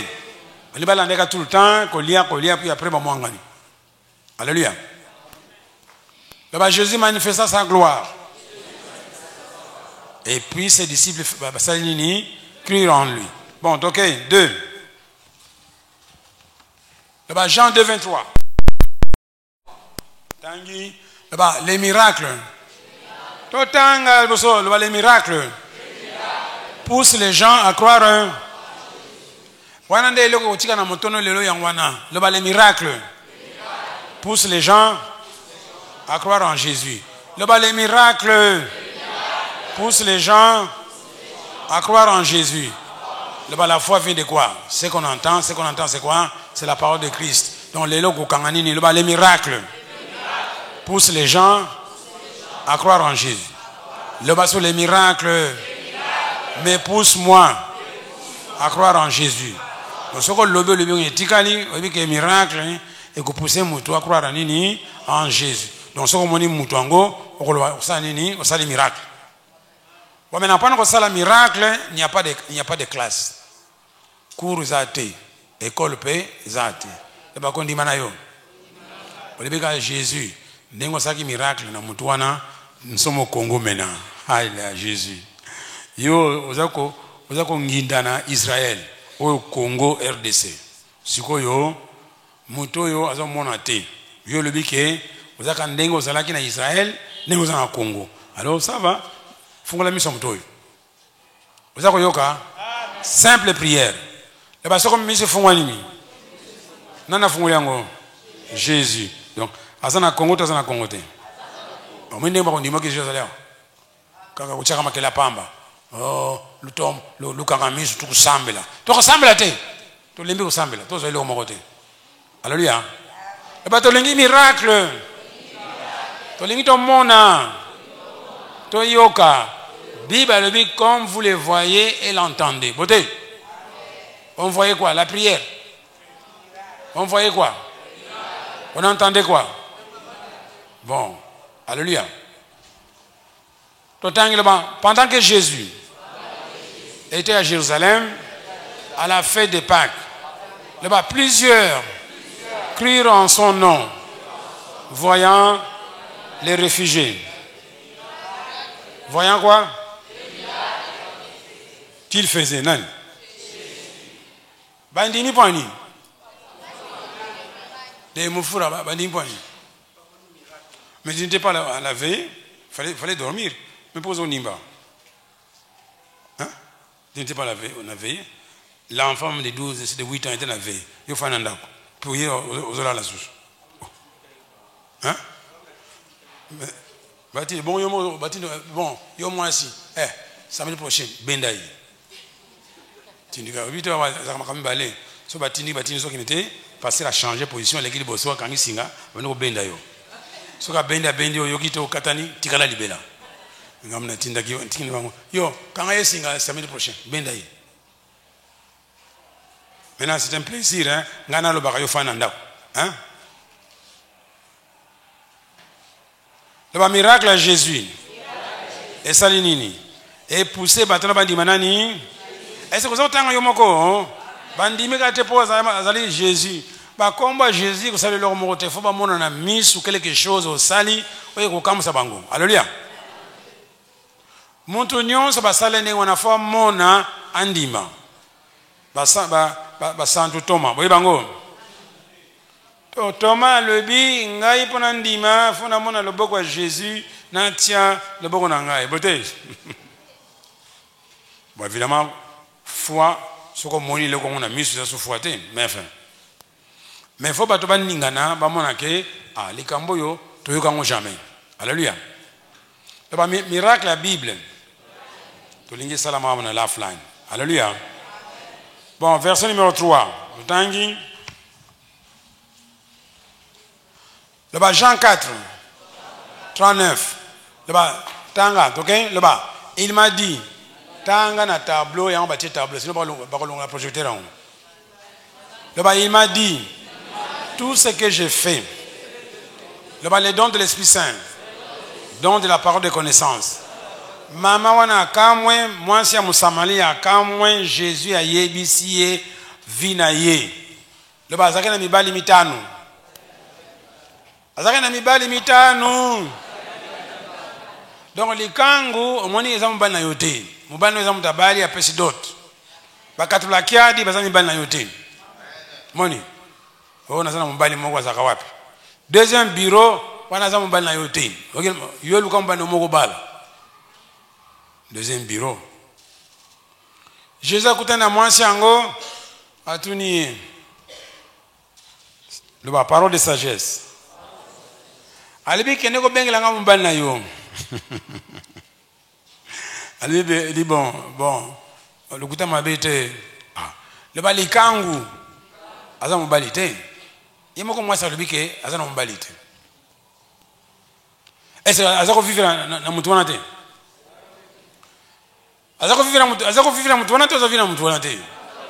Aula nanda kuna miabala yete ndo waza mbali na yete. Le Jésus a hier abimelié. Abikino azatre azama yele abikino benga mbali na yo. Po ayebi ko mbali na za yete. So libike tika mbali abatu. Non di bino pe pour ça qu'on dérange batu. Ce qu'on a vivre kanga moko boy. Il y a des églises qui tolèrent makambo ya base belé. Ba makangu.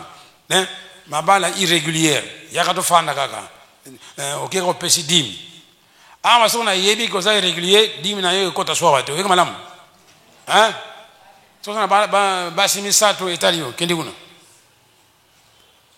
po ikomeka ni wana bana baza kola sese ko tanga bakuta ke tata wana zana ba simisatu yekuta saksi alexi kutu akomi 5. Donc Jésus a tindie que no benga mbali na yo. Alibi papa nasana mbali te. Bongo uweza kuna ndako nani? Wasa ndako nani? Le basite voyou. Le basite voyou. Asa mbali te. Alors Jésus a dit ce que tu as dit est vrai. Vous avez un mbali fixe. Tu en as eu 5. Vous avez yoga. Alors chiffre on a 5 et troublé maman. Tato ywe. Ndenge na yebi makangu nsu na zwa. Le ba Jésus a yebite. Yo pe ofandi osana makangu, Jésus a yebi sona makangu. Kende bwaka bango. Oyo yozo lo baka, obiti ke vie comme passe. Aza ko soninga. Yenza mako soninga te. Muyibi, uleka mbonga batu. Aza ko soninga. So mesoza maladi kineno hôpital ba soigner. Alléluia. Le batika mobali abatu. Tika basi abatu. Donc Jésus a dit que chiffre 5 à l'obi yo. Au lebi solo. Aux akina bango 5. Mais comment voulez-vous 5? Donc, est-ce que vous avez bien habité? Chaque année, vous changez de mobali. Abana mobali yo. Est-ce que vous avez la koi mbongo ya soute à plaquer longwa. Vas-y mon sous. Longwa. Alors, na confinement azui 3000 balles pour bon vous agiter changer mon news tant confinement ici Jésus a bimélé avait bon il a dit ah na zaki na 5 alléluia teya moral malamu na bana na église oyo zoko malamu pesa exemple ya malamu ya Jésus mabala kindumba to boy bala moi sinon régulièrement dans l'église devant Dieu. Le vœu que tu as fait devant Dieu. Moi c'est quoi?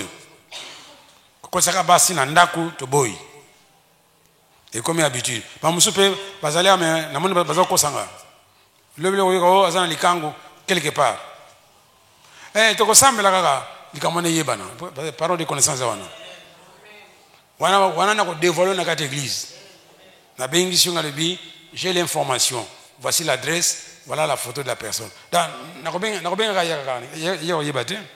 bengi bien la biyaka yaka toko peso cadeau l'église. Azako denda.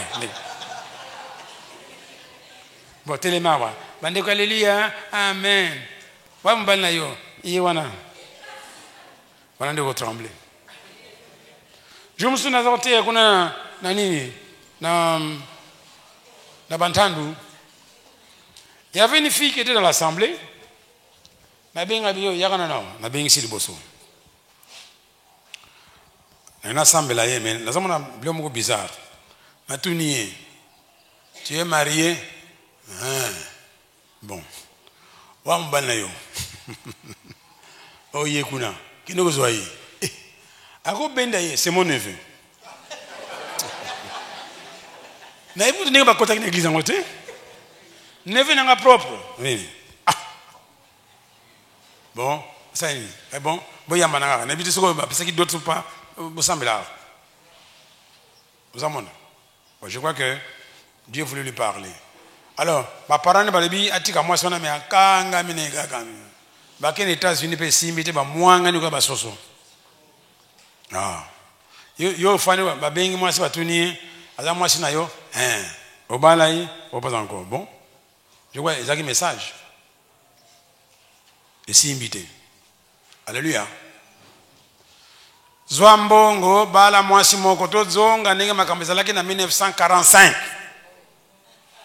Avant l'indépendance. OK. Mwasi moko mobali moko. Même Flama, c'est pas la qui mingi en Congo parce qu'il a gagné. Boté. Mariage monogamique. Yangote. Na Cameroun, ils n'ont pas réussi. Musulmans, on a 6 femmes. Batika Pekani, on a.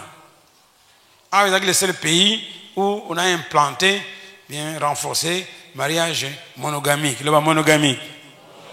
C'est ça qui est dans la loi, non? Dans la commune, c'est ça qui est reconnu. C'est quoi, vous devez changer. Vous avez un camp. Ben, bino, si vous avez un parlement, tu as un monogamique. Oui, madame. Hein? Comme servir, au tiango, polygamie. Polygamie est bon ici, à mon côté. Si l'Europe a pu se développer, c'est à cause du mariage quoi? Mais bon, tant l'histoire est poto. Maintenant, si vous passez comme un boma, basa kolbanayoa polygamie. Na poto, c'était reconnu mariage nini monogame. Même reine d'Angleterre a yebiango. Alléluia. Roi Baudouin a yebiango. Voyez madame. Donc poto, ma commencé à poto ça madame te. Voyez madame. Mariage monogamique. Et puis dans l'air wana moi si pose un compte bancaire, faut sa permission banaye. C'est que yo ba libéraliser nyons. Mon boule quand on a ba foyer té hein. Alors toi divorce na poto est commis belé. Alléluia. Bon André, aujourd'hui c'est ton tour. La vaisselle hein. Le bana ba botaye. Asa rane vaisselle té. Ayeko bala c'est quoi comme problème. Bon, aujourd'hui c'est toi qui dois arranger les lits hein. Moi j'ai fait ça pendant une semaine, c'est ton tour. Voilà. Vous allez voir. Le bakotoka mai. Tanga na Bible, on a kotoka mai. Et banda na Bible, bote. Bana kotoka mai. Bana kotoka mai. Hein? Banani? Nazokate? Ma jeune fille. C'est quoi le micro? Comment les moments? Oh, ngapena tokiming, yotoka. Il y a cette fonction qu'on a déjà rétablie très bien. Voté. Alléluia. Bon, tu peux donner un coup de main, mais et comme à que et comme la bagarre. Bon, ngapena tokiming na lembi yotoka. Vous voyez, bon, ngapena kena musala mikolo mingi na lembi. Yope kenena bureau. Wana za onso amourte et comme règlement de compte. Alléluia. Wata toki mayo kolemba te, hein? Nzamba yebi. Attends Jacob tu balaki pour mon akifira to kama ino. Bote. Donc to boy ba règlement de compte na mabala. Alléluia. Bona moni ipo za seka. Osekini. Ipolisi osekini. Yo otoka kama ite wa mwasino. Aza wapi? Ayete. Wapi? Wapi? Oza wapi? Na likolo. Oh, mais pas nous faire nous siguna. Mon balai a eu offendu qu'on a pas. Ah, aux autres kamai. Aux autres kamai. Hein? Aux autres kamai. Hein? Comment tu peux se retard? Ça va. Bah Timoné le boulot pas na biso, ya autres pas na biso. Yogi. Donc, tu as un mariage monogamique. Alors, maman a levé à Jésus. Bon, tu as plusieurs Samaritains de cette ville crurent en Jésus. À cause de quoi? De cette déclaration formelle de la femme. Quelle déclaration? Il m'a dit tout ce que j'ai fait. Bon, on a place, on a. Qu'est-ce qui était en action? C'est la puissance de Dieu, bien sûr les dons de l'Esprit Saint. Donc, moi, je qui n'a pas la sous-sophone, 50 ans, personne ni, don et ça là. On a une parole de connaissance. Avant, tu as eu que, yo, Nzamba Laksingai, Motemane Beta Kamakasi Ming. Boyote, il y a solo, hein. Bon, alors tout ce qui est révélé est guéri. Semble à nous. Kokeneka ngulu te le basenga badon muli mo santé sanini en action et puis puissance en Zambé sanini en action. Soit ça bien alors dévoiler ma kamonaye bote le ba il m'a dit tout ce que j'ai fait kaka likambo wana iko kaki pana ko convaincre mama wana ndimake waza prophète. Alléluia. Jésus lui a dit que ngainde Christ amoni c'est quand même comme Jésus s'est révélé dans moi, c'est un Ndumba. Avec Christ en Ngai, où qui te parle. Alléluia. Le miracle, ils ont poussé bateau basanini. Ils ont dévoilé le secret bateau, bakondi manani Jésus. C'est la Bible 1 Corinthiens 14. Je crois que c'est 23. Alors, c'est quoi le secret, mon ami? Moi, wang anasusu. Alléluia. Si on a commis les secrets de son cœur sera dévoilé. Ok? Les secrets de son cœur sont dévoilés de telle sorte que tombant sur sa face, il adorera Dieu et publiera que Dieu est réellement au milieu de vous. Le pasteur Oling va te dire Dieu est dans l'offline. Voilà. Verset 24. Pour bailler de quoi il s'agit. Mais si tous prophétisent, si tous prophétisent et qu'il survient quelqu'un non-croyant, moi Satan, un homme du peuple, il est convaincu par tous, il est jugé par péché prophétie, les camboyo, ils ont concerné. Moi, wanga na susu, afuka mikaka, akumisi kenzambe za na place oyo. Omoni yango. Le baba don molimo santo. C'est nécessaire. Alors mikolo koya to banokote yango. Surtout si c'est sérieux. Oki malamu. Surtout que na balabala, ozo senga pa nzambe, a utilisé na ba don et molimo santo et puis na nguya na yi. Alléluia. To yoka ni malamu. Awa sika konimba te hein. Hein? Ziota yi. So sale onte tango na ko ziota ko ganga. Hein? Alléluia. 4. Jean 4, 53. Vous en l'officier du roi dit, Seigneur, descends avant que mon enfant meure. 50. Va, dit Jésus, ton fils vit. Et cet homme crut à la parole que Jésus lui avait dite.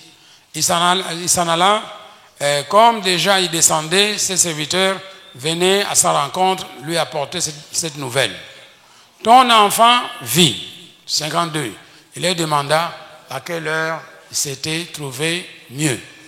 Ils lui dirent, hier, à la 7e heure. 7e heure, Nabango, il ne faut pas que c'est à 3 heures par Nabiso, ça fait quelle heure? 10 heures. Le père reconnut que c'était à cette heure-là que Jésus lui avait dit, ton fils vit. Et il crut, lui et tout ça, bandimito bandimité. Ndako nyonso biki. Et on a Jésus le biki, il sauve, il te sauvera toi et ta maison. Le miracle. Il y a moi nazar guéri et tindiki ndako nyonso bandima Jésus. Donc mon yango. Jésus fit encore ce second miracle lorsqu'il fut venu de la Judée en Galilée. Est-ce que miracle les akotinda bato bandima Jésus ou non? To mon yango. Bogos ozolanda. Hein? Yote ka mituka. Alors avant que tu sois mituka, PC prophétie. Moi plus que tu tiens abino na bagisi 10 000. Eza koyoka. Tala bande na koloba so eza kosila. Mutu nyonso azali awa osala miracle. Yoki malamu.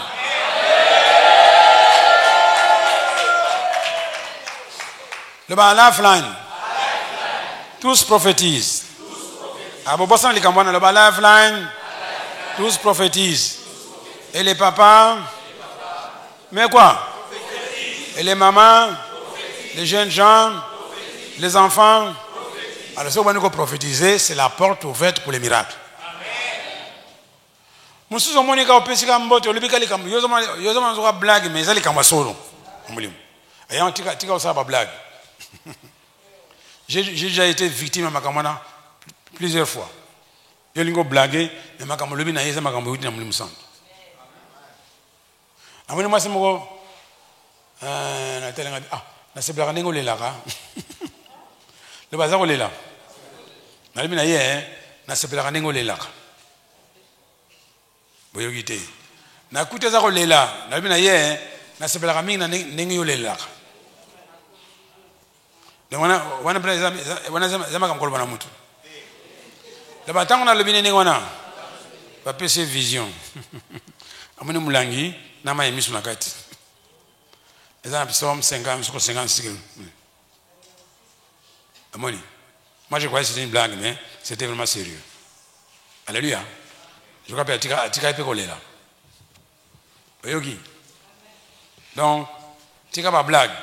Oyoki malamu.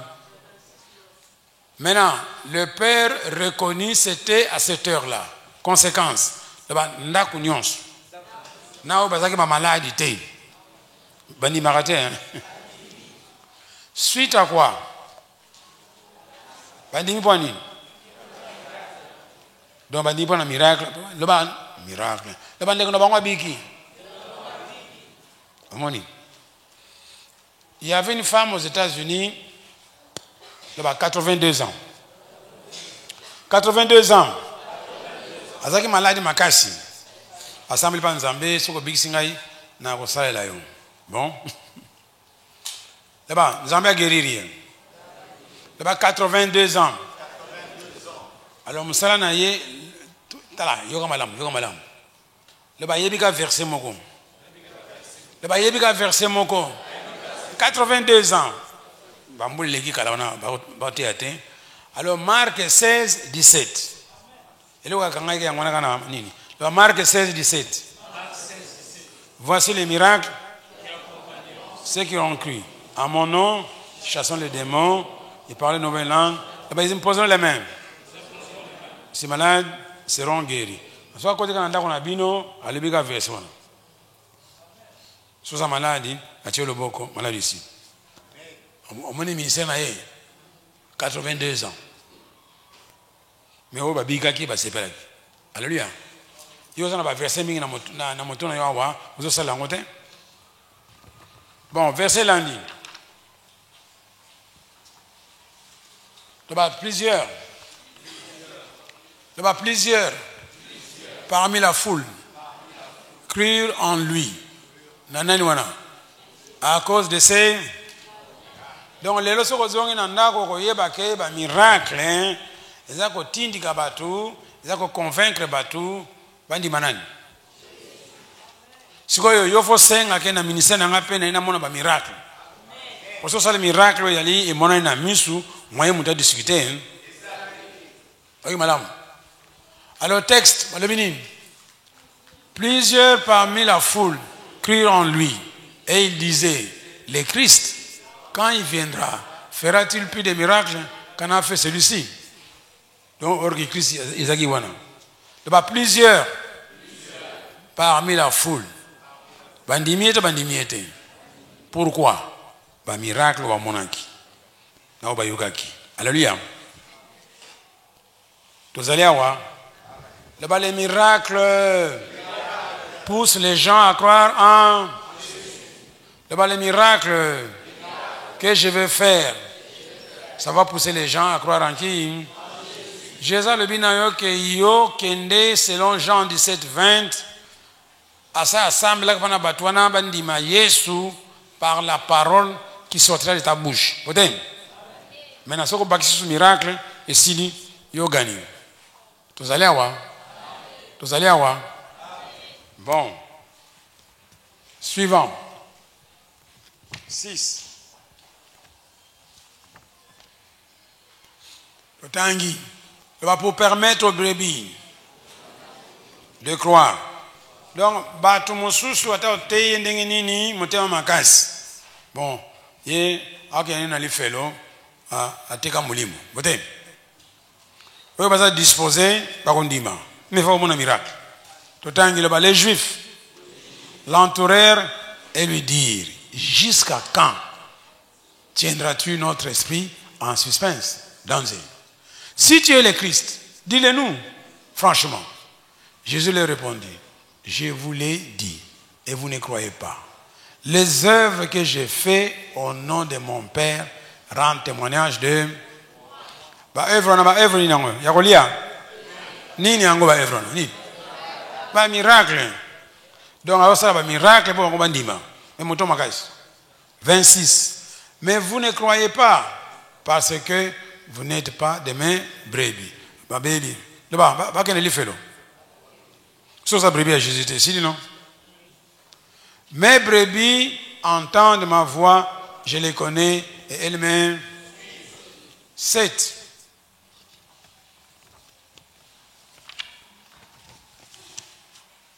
Là-bas, Jean 10. Là-bas, Jésus faisait les miracles pour que les gens croient en lui. Est-ce que tout le monde est d'accord avec ça? Est-ce que vous êtes d'accord? Je peux déjà 6 versets. Donc Jésus faisait les miracles pendant que sakanatin, mais ça a un but pour pas bandima, yé 2 et puis bandima ça fils de Dieu. Bandima que Dieu existe. Bandima que lui il est en Dieu, Dieu est en lui. On met ce quoi yo? Hein? Bandima que Dieu est présent. Ce que Dieu est présent awa, on donne malade ce qu'il y a awa, le Dieu qui est présent guérit les mon malade ici.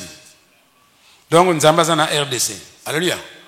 Tu regardes sur la télévision, oh, ça prophète nini, ah bon, tout le miracle. Il y a Moussel qui était, hein? Tu lingi biloke di mana mutute, tu lingi ye mutu le boko na ye kola. Ok madame, hein? Comme ça biloke wana na kati ya mutu tu bayango, kene pa mando na basala kao. Alléluia. Nga basa nga pondu bachawa. Et bende à cuivre na atelier école technique. Et comment on dit? Et seulement là bende à cuivre quand on a na ngai et que nous m'appelle maman dona. Hein? Alléluia. Alors l'autre là, il azo chate mbelingo yate. Jour yaki, bacheba, babimisi boyo, croix. Mama banga le bi ah donc elle nga kufanga be moni. Est-ce que mene côté na nzuta mutu e ne bima pa ya mandona. Mona ba truc na bango. Alléluia. Heureusement on est passé par le tobi qui dans le kuta. Hein? Bango bakati banzolo ko batie mulangi ya vert ya pembe bana ko na ale makila zo kita ko ga kodo le bimi. Ah. Siko bimili wapi? Voilà, faux miracle à Satan. Alléluia. Là-bas, Jésus, à côté de l'eau, on a un autre thé. Oui, madame. Ah bon, ça quand on va partir de l'extérieur. Oui, madame. Bon, ce que miracle a été, ça a été. Qu'on fabrique, qu'on force pas tout. Qu'on sape pas tout. Alléluia. So, makiona, bien bon. Hein, makiona. Tina pamba. Alléluia. Si vous avez besoin de Jésus, Sony, donc vous l'avez fabriqué, vous fabriquer. D'abord, Jésus est puissant. On a besoin d'aider. Il y a le bagage comme on a à ça. Alléluia. Bon, là-bas, si je ne fais pas les œuvres de mon Père, ne me croyez pas. Mais si je les fais, quand même, vous ne me croyez point. Croyez à ces œuvres, afin que vous sachiez et reconnaissiez que le Père est en moi et que je suis dans... Vous savez ce que c'est le miracle pour une dîme. Jésus faisait les miracles pour que les gens croient en lui. Il y a aussi le miracle pendant que vous allez grand prophète. Aussi le miracle pendant que donc, le miracle, il faut se diriger vers qui? Pour le bateau, on a un ngouya. C'est le miracle. Alors, on a en 1985, nous avons un ngaba, à l'Ubiako-Pumbwa. Ah, donc à moi qui. À 2h de l'après-midi. L'église est belle, il y a 4 services à 12h. Papa qui est ngaba. Les sols ont bien go. Oui. Comme ngaba, mutu nzambe pumbwa apumbwate pumbwa apumbwate essence ezate ah tuzaloka ba miracle wana te tolinga bato baza mona pasi ba maladi o guérir bango yo malamu so si ko guérir bango nyonso après bongo pumbwa yezo bana ko pumbwa lingo kima bala mo pe pan ah ba manara donc à Pumboy. Bon, voilà. Essence c'est Sili. Ce que je vois que biloko wa pibité. Alléluia. Yo bastindi yo o guéri ba maladi na ba aveugle. Ce que si ko guéri ba nyonso bongo Pumbwa. Le ba Jésus Pumbwa qui? Avant guéri ba toto après. Tango guéri ba maladi nyonso ba Sili après Pumbwa na yeye anyo na mutute. Yo lingo Pumbwa avant au sala miracle. Oh. Abambani pe akufi. Bon, très bien. Na mona gete mais sango yake awa ngalibia na kendete. Oh non, fait okende ka ngalibia akatuka. Na nutamu Pumbwa nengini. Est-ce enlèvement salami. Mabi yo kate ba on ba ke kuna ba mona ke lo mode. Alléluia. Au Pumbwa. Bon 8. Le Jean 12. 11. Jésus faisait les miracles pour que les gens croient en lui. Votez. Dans le texte. Une grande multitude de Juifs apprit que Jésus était à Béthanie. Et ils y vinrent. Non pas seulement à cause de lui, Jésus, mais aussi pour voir Lazare. Le Lazare, ami de Jésus. Ah, c'est quoi qui doit, c'est quoi qui t'est? C'est un miracle, bon, ben, on a Lazare. Oui, c'est quoi qui? Et c'est un qu'il avait ressuscité des morts. 10. Les principaux sacrificateurs délibérèrent de faire mourir aussi Lazare. Oh! Mutaoutu, c'est quoi, c'est quoi, bon, Jesus? Le baouti, c'est quoi, c'est quoi? Donc, vous voyez que méchant. Là-bas, 11. Pourquoi vous voyez là-bas? Parce que beaucoup de Juifs se retiraient d'eux à cause de lui et croyaient en. Bon, mais que le roi, bon, on a rabattu le roi, on se retirer par Bazali. Alléluia. La faute n'a pas sauté. Bon, pas de miracle. Là-bas, les miracles attirent les gens. Est-ce que bon, on a un tiki ba juif na ba synagogue, ba nous la est-ce que mon yango vraie publicité n'est pas miracle. Alléluia. Bon, 9.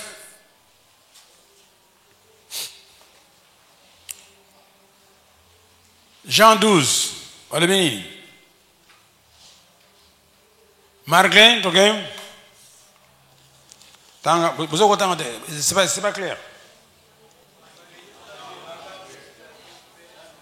Malgré tant de miracles qu'il avait fait en leur présence, ils ne croyaient pas en lui, afin que s'accomplisse la parole qu'Ésaïe, les prophètes, a prononcée: Seigneur, qui a cru à notre prédication et à qui le bras du Seigneur a-t-il été révélé?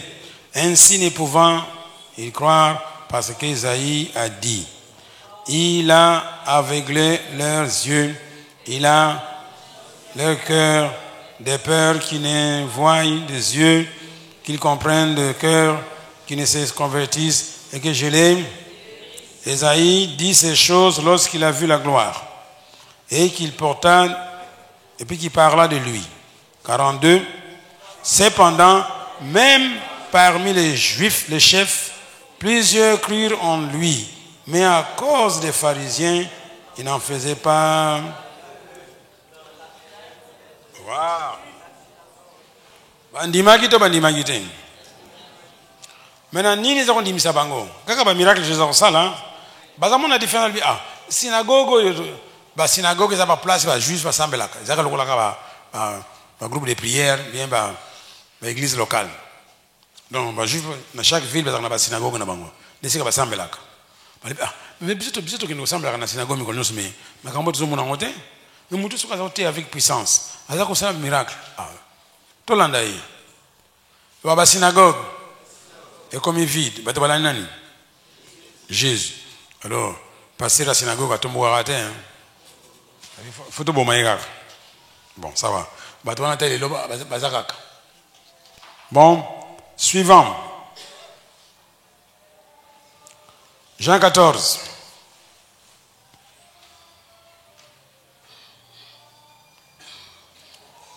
Jean 14.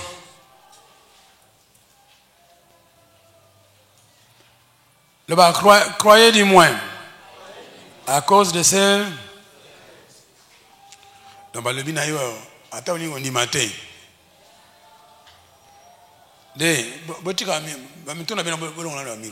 Allez, bougez.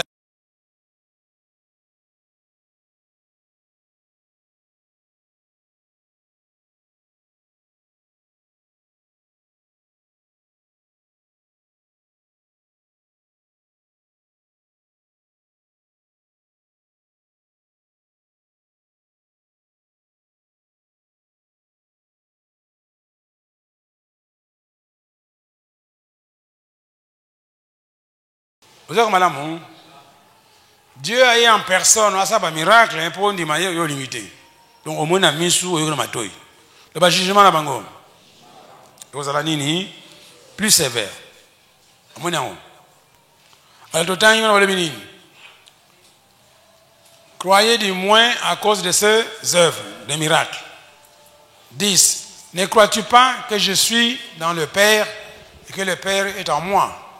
Les paroles que je vous ai dites, je ne les dis pas de moi-même. Et le Père qui demeure en moi, c'est lui qui fait. Donc, ce qu'on a balabala, c'est un miracle na yote. C'est un molimo centre na 4 na yote pour ça la miracle. Ok madame. Pourquoi le bango miracle na yote? Yo zali instrument. Zali vaisseau, ce qu'on vaisselle, ce qu'on dit. Zali canal par lequel Nzambe asali miracle. Il y a un fois que nous pas Nzambe asala miracle. So miracle salami pesa le kumu na mtasali yango Nzambe. Oyo malamu. Ko batenga na komi di na komi danser. So le bika komi danser pe miracle pe ici la raté pour komi dangereux. Au bébé sabat. Alléluia. So ko basali rien. Ils ont tout au bengi secrétaire na yo azaka ba kombo ya ba fille ba yena na consultation ay pesa kayo yo le ba makambo baki. Wana yango te. Alléluia. Croyez-moi, je suis dans le Père et le Père est en moi. Croyez du moins à cause de quoi? Donc, bon, moi, attends, l'ino qu'on dit matin, mais, bah, œuvre à Jésus, c'est quoi? Ce sont des miracles. Et ça, comme on a mis sous, pour ça, matoi. Donc, ça te pousse à croire. Ce qu'on dit, c'est que tu es dangereux. En vérité, je vous l'ai dit, celui qui croit en moi fera aussi les œuvres que j'ai fait. Il en fera de plus grandes parce que je m'en vais. Donc, bah, il y a un miracle. Maintenant, Jésus a invité, ok, ce qu'on dit, on sait un miracle, n'est-ce pas sali. Et ça les proportions à yote. Est-ce que vous savez le Seigneur? Est-ce que vous savez le miracle? Est-ce que vous savez le miracle? Il y a un bisio, ndima yekaka. Ce qu'on dit yekaka, bah, au comme qualifié pour nini miracle. Anita, oui, madame. Koni beza miracle était hein. C'est koni beza miracle. Attends ton moni yango beza miracle était. Alléluia. Bon. Est-ce que ton dimi que miracle les ont poussé bato bandima Jésus? Ton dimi yango.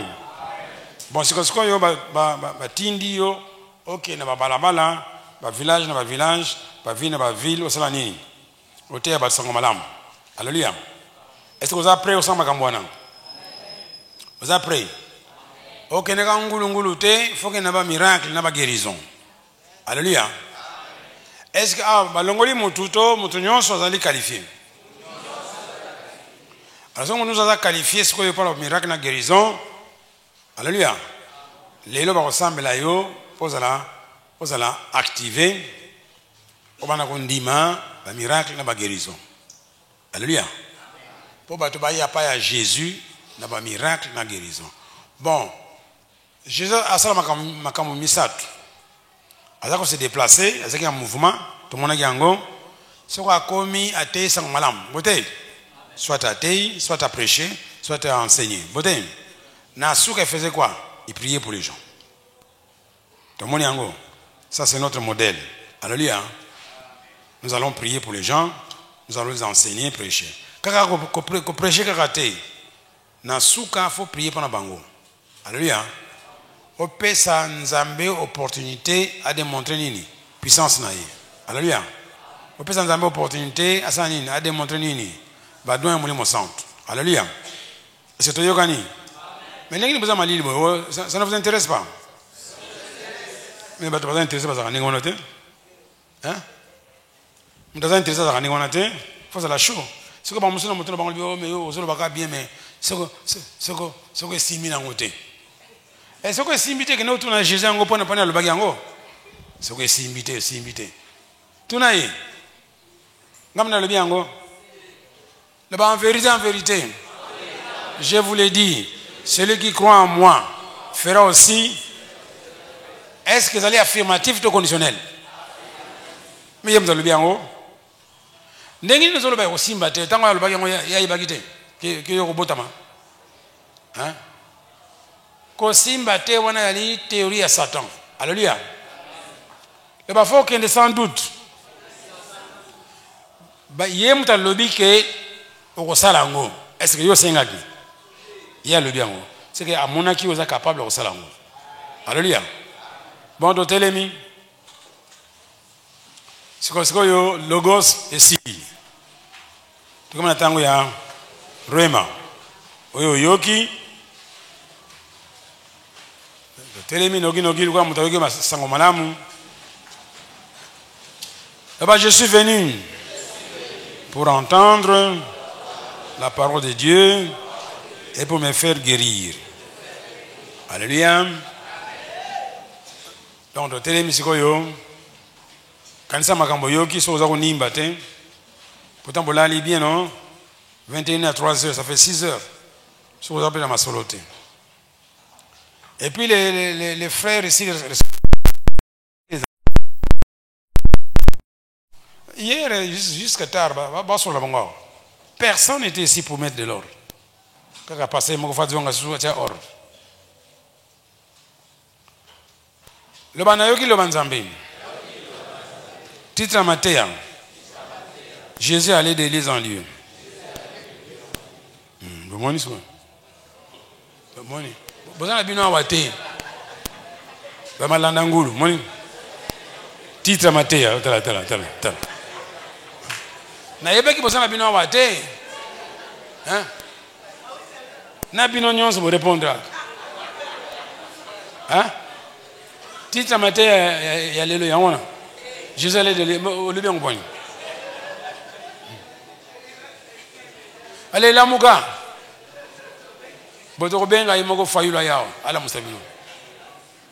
Titre Matthieu, Jésus allait de les années. Des frères, il y en a. Ça no qui m'a bon. Qui m'a bangu. Bino ba qui m'a raté. On nous qui m'a bangu te. Allez, le bon mon titre Matthieu. Jésus fait un mouvement. Hein? Très bien. Boye banane. Mais afin de payer, Jésus en mouvement. Yo, au côté église ni. Au côté église ni. Awa. Au côté église awa, Jésus en mouvement. Ah, bah on se va tanga cahier. Donc, quand on a le titre Matthieu, mais pourquoi tu as un cahier? Pourquoi tu as un cahier?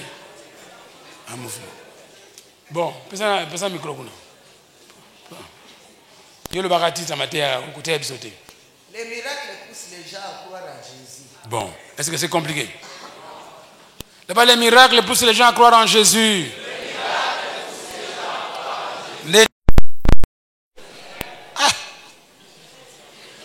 Alors, si vous avez Matthieu, au côté de site là, il y a des gens qui travaillent nuit et jour pendant que vous avez Matthieu dans site. Quand vous avez site là, vous avez Matthieu dans le verset. Quand vous avez une régie, c'est fermé. Vous avez un été à tirer le nanine. Yo kotaka na site la flan Matthieu nous sakuna. OK madame. Le titre le Jésus. Bon, ça va. Là-bas, les miracles, ça pousse les gens à croire en Jésus. Alléluia. Comme là, je vais prier en langue. Matthieu, écoute la yo. Shindra basoko robo shata. Manzanzo robo shite. Orobo site ribasa. Iriandara basoko ramandoro. Manzanziri bisobo kore. Eyandara basakara basoko ramandiri bisokore. Yandara basokora mandoro boshikiye. Yandara basakara bakura mandoro boshingoim.